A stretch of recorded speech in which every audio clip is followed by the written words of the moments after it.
Good evening everyone, and welcome back to the number one Creepypasta channel on YouTube. Tonight our story takes place in a public bathroom where something feels off. Please be sure to like the video down below. Make sure you comment where and what time you are listening to this at. This helps the YouTube algorithm. Enjoy the story, enjoy the narration, and if anyone says to you in a cubicle next to you that it's finally over, It was just a regular weekend day. It was in the evening. I went to the movies with my girlfriend to watch a film. Some lame horror, but it was the last thing playing. So we went. We were the only two in the theatre for the entire screening. When we got out, I really had to use the bathroom. Too much soda during the movie. My girlfriend said she didn't need to go, and that she would wait for me outside, right by the restroom entrance. The restroom was pretty standard, urinals and stalls. I've never liked using urinals, so I went into one of the stalls to relieve myself. Only a moment passed before someone else came in. I was a little surprised. Who could it be? The whole theatre had seemed deserted. Still, I finished what I was doing, not thinking too much of it, until the person entered the stall next to me. These stalls were the kind that are open at the bottom, so you can see if someone's really inside. That's when I got the second shock. A leg was sticking out from the neighbouring stall, positioned like the person was standing facing the wall between us. His legs were filthy. He had no shoes on. His toenails were long and yellow. Horrified, I barked out. What the hell are you doing? No answer. I tried to finish up as fast as I could. The whole situation was creeping me out. That's when I heard a man's voice. Familiar somehow, though I couldn't place it. He just said, "Finally, it's over." And that's when panic completely took over. I zipped up and stormed out of the stall, ready to punch whoever was out there. But to my shock, the stall next to mine was empty. Completely empty. There wasn't a soul in the restroom besides me. That freaked me out even more. I washed my hands quickly, splashed cold water on my face, hoping to pull myself together. Everything looked normal. I hurried to get back to my girlfriend, but then came the next surprise. I couldn't get out of the restroom. I opened the door and walked out, only to find myself in another restroom. Identical. Same urinals, same stalls, same sinks. I froze, confused. Maybe I just walked through two doors without realizing it. I went through another. Same thing. Again. Identical bathroom. Something's wrong here, I thought. I turned back and tried to get out a different way. Same again. A restroom. I passed through 3 or 4 doors and no change. That's when real panic set in. What now? I muttered. I pulled out my phone. They'll think I'm crazy, but I'll call for help. No signal, no bars, nothing. Oh God. Now I am totally panicking. I started running. I didn't even know where to. I just ran, slamming doors, opening left and right. But every time, the same. Just another bathroom. I don't know how far I went, or how many restrooms I passed through. I just kept walking. Walking and walking until my legs finally gave out. I had no idea how long I'd been in there. There were no windows, no clocks, and my phone still frozen at 9:45 p.m. The same time every time I checked. It felt like forever. The rooms were all the same, each one opening into the next, leading to nowhere. Eventually, exhausted, I collapsed. I opened another door and saw yet another familiar restroom. no matter how disgusting the floor was. Lying down on it felt weirdly comfortable. I fell asleep right there, sprawled across the tiles. I don't know how much time passed before I woke up. My phone had finally died, so I couldn't even see the usual 9:45 anymore.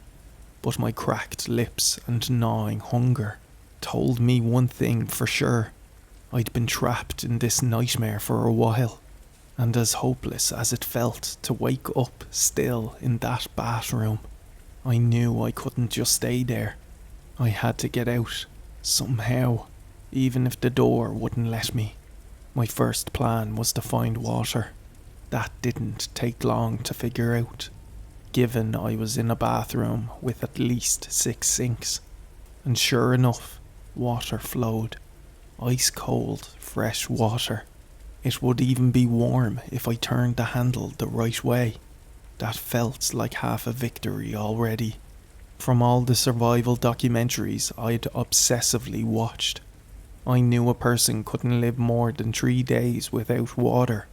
Now I could only hope I wouldn't be stuck here long enough to have to start worrying about food. Since I now had a water source, I figured I could search the room properly. Maybe I'd find something useful. I checked all the sinks and the pipes underneath. I even managed to disassemble one. Water still poured out of it, but there was nothing of interest, not even a speck of dust. So I'd figured I'd check each stall one by one, just in case. But again, nothing. Every toilet was spotless. A couple of rolls of toilet paper. That's all. Until I got to the last stall. There, on the wall beside the toilet, I spotted a vent. It wasn't big, just wide enough for maybe my arm to fit through. But it had a grate. It had been screwed in 4 corners. I started looking around for something to remove it. That's when I remembered my keychain. My girlfriend had once given me a tiny Swiss Army knife that could attach to it. It had a screwdriver head. It sort of fit the screws. Good enough. I got to work. When I finally pried the grate off, I actually shouted with joy. Maybe this is the way out. The vent was completely dark and narrow. I pressed my ear to it and heard faint noises, like something skittering inside. Still, I had no better ideas, so I started yelling into the vent. Help! Somebody help me! I'm trapped in the bathroom. I called my girlfriend's name, just in case she was somehow nearby. Nothing. No police kicking in the door. No girlfriend's voice calling back. I hesitated, then thought, what if I just reach in? Maybe there's something in there. Anything. Just something to push this nightmare forward. So I rolled up my sleeve and shoved my arm into the dark opening. No hesitation. I pushed as far as I could go. Huge mistake. There was something inside. Small, hard, moving. They wriggled across my skin, tickling it.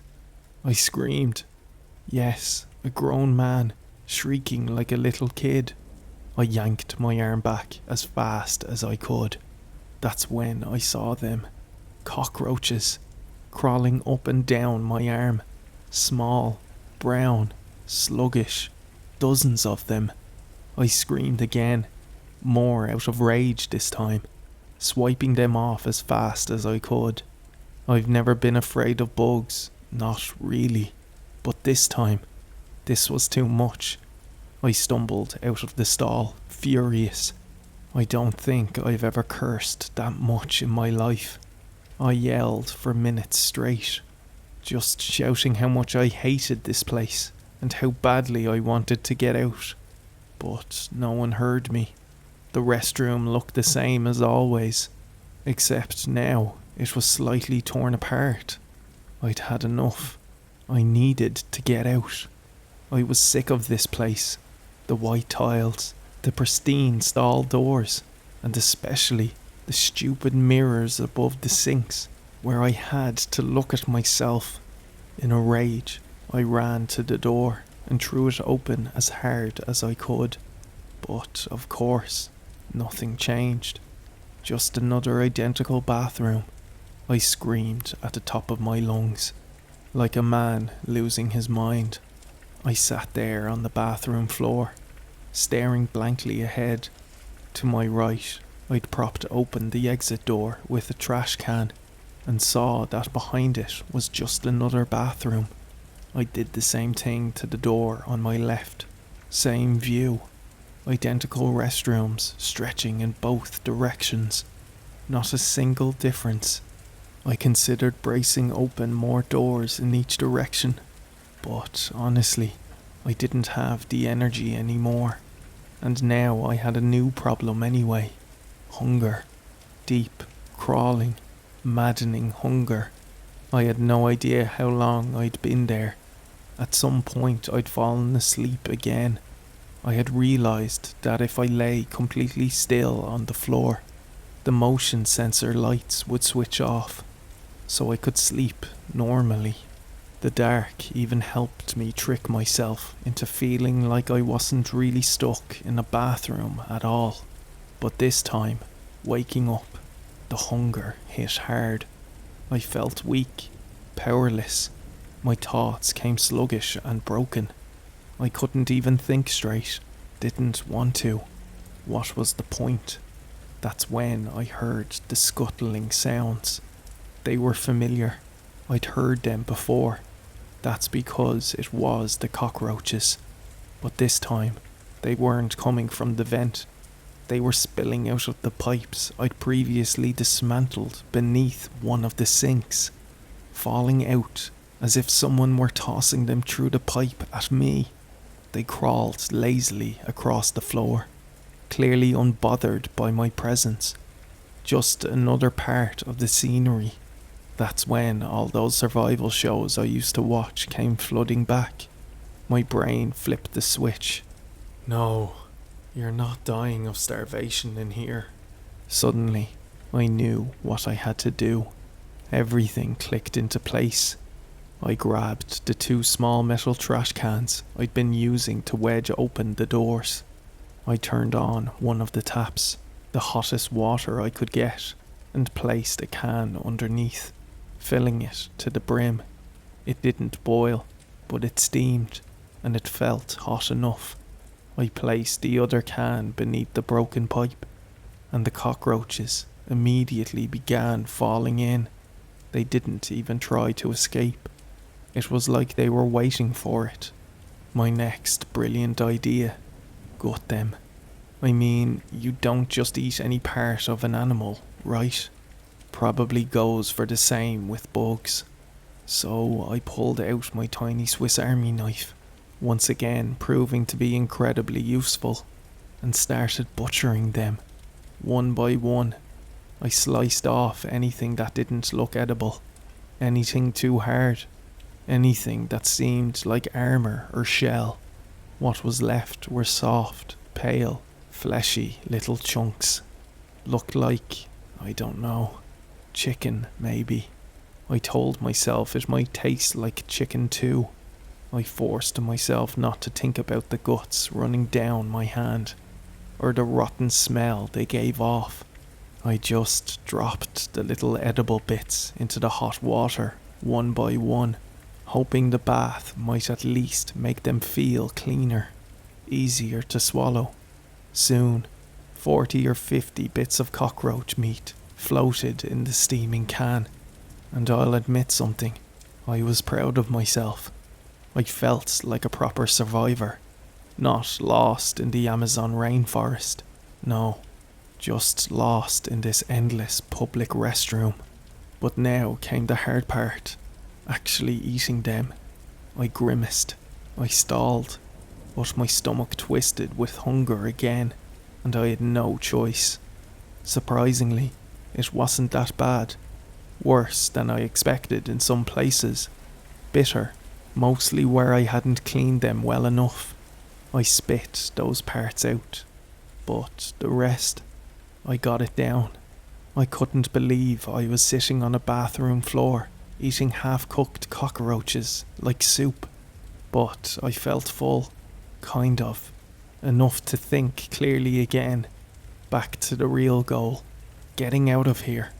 Maybe I'd missed something, a clue, a crack, something.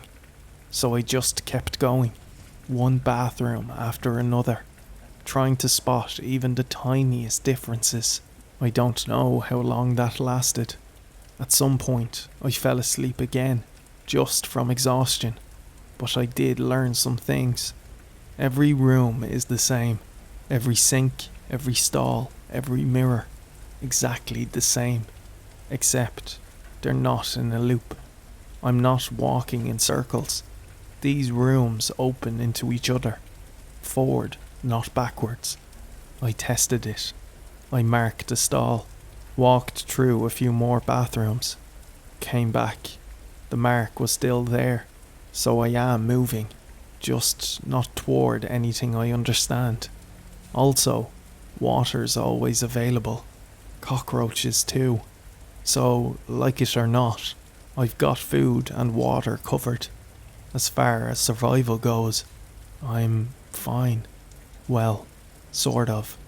I mean, raw cockroach meat isn't exactly good for digestion, but it was either that or starve.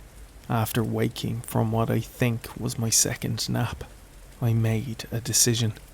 Judging by my stubble, I'd been in here for at least 4 to 5 days already, and I still haven't found an exit. That's when I decided to go as far as I physically could. I don't even know how the idea hit me, but I'd counted. There were 4 toilet stalls and 5 urinals per room. I multiplied them, 20. So from then on, I'd move forward 20 bathrooms at a time. After each 20, I'd stop, make dinner, if you can call it that, drink, rest, and check if anything had changed. And that's what I did, marching forward, clinging to some absurd little math-based system, hoping it might lead me out of this place. I found nothing. No change. No clue. No exit. I didn't even know how long I'd been walking this pattern, moving through these bathrooms in sets of 20. My beard had fully grown. I tried trimming it with my tiny pocket knife, with mixed results. My hair too. I cut it as best I could. My body had withered. I was thin, gaunt. I'd lived off cockroaches for I didn't know how long. My clothes were ragged and filthy, even though I washed myself every 20th room using the lukewarm tap water and the refilling soap dispensers. I even cleaned my clothes sometimes, as much as I could at least, but it was wearing me down. The endless repetition, the same white tiles, the same stalls, the same damn mirrors showing me a ruined man, a wreck, a ghost of what I used to be. I reached my 20th bathroom again. Who knows the number anymore? I collapsed on the floor. Every emotion I'd bottled up hit me at once. Sorrow, rage, hopelessness. I sat there, broken, sobbing. Then the fury came. I stood up as best I could, and I went berserk. I tore at the stall doors, ripped the toilet paper from the holders, kicked and punched the sinks, smashed everything in sight. I picked up a trash can and shattered the mirrors. I didn't want to see myself anymore. I yanked a pipe loose again and used it like a club. I shattered the tiles. I cracked a toilet into pieces. Water spilled from every surface I'd broken. The stalls were hanging half off their hinges. I sat there, panting, dripping, a shattered man in a shattered room. Then I heard something, a sound, not the rustle of cockroaches. No, this was different, louder, something bigger. I followed it. It came from the shattered toilet, from the pipe, scratching, clawing. I grabbed the pipe and smashed the porcelain even more until I found the sewage drain. The sound was louder now, but when I looked in, nothing. No point in being cautious anymore. I reached in, and something bit me. A flash of pain. I yanked out my hand, and a medium-sized rat was dangling from my finger, gnawing furiously. I screamed and flung it against the wall. Its skull burst like rotten fruit against the tiles. I stood there, hand bleeding, blood mixing with the leaking water and the rat's smashed body. What happened after that, I won't describe. Even if I wanted to, I don't think I could. My mind broke in ways I don't want anyone else to ever understand. Sometimes I was aware of myself. Sometimes it felt like someone else was in control. I stopped washing, stopped trimming, started eating rats, stopped cleaning the cockroaches. My bitten finger got infected, badly, so half-conscious, I bit it down and sawed it off with my knife. I wrapped the stump in toilet paper, kept it as clean as I could, but I didn't know how long I'd been here. Months, years. I looked like a homeless man, maybe worse, but I didn't care. I didn't know what I was doing anymore. And then, something different happened. I walked into a new bathroom, and one of the stalls was locked. I froze, stared at it. Was this real? A hallucination? Wearing my filthy clothes, barefoot, and stumbled forward. But I didn't touch it, didn't say anything. Instead, I entered the stall next to it.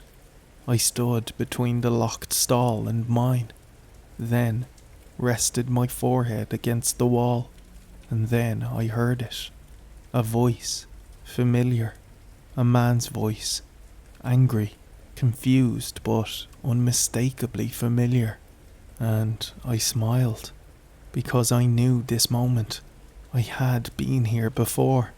I had lived this already, and in a dry, cracked voice, I whispered, Finally, it's over.